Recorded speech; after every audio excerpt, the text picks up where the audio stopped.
Deux à deux, ainsi agissent-elles en se succédant au puisage. Le tout en quelques minutes avant d'avoir l'eau à la surface.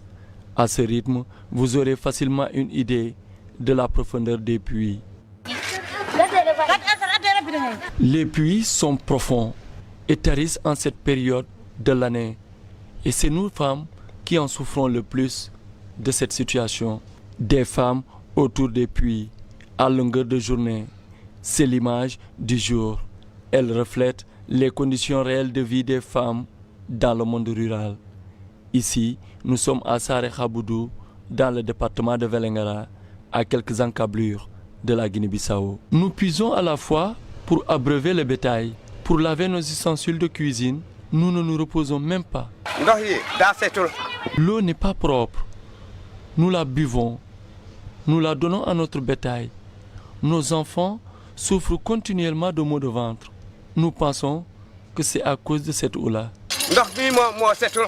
Très tôt le matin, jusqu'au coucher du soleil, disons toute la journée, la femme rurale s'occupe des tâches particulièrement lourdes, exigeant l'utilisation en grande quantité du liquide précieux. La profondeur de cette puits-là, ça fait 35 mètres. C'est difficile à avoir ici de l'eau. Et l'eau pour les enfants et pour nos femmes, elles sont très fatiguées. Surtout pour les vaches et les moutons, très difficile pour avoir de l'eau. Et nous voulons que vous nous aidez. Saré Khaboudou, c'est à l'image de toute autre zone reculée. Les populations habitant le long des frontières se sentent abandonnées et ce sont les femmes qui en souffrent le plus du manque d'infrastructures sociales de base. C'est comme si Saré Khaboudou ne fait pas partie du Sénégal. La zone est enclavée, faute d'infrastructures sanitaires et routières. Et cela nous crée d'énormes problèmes.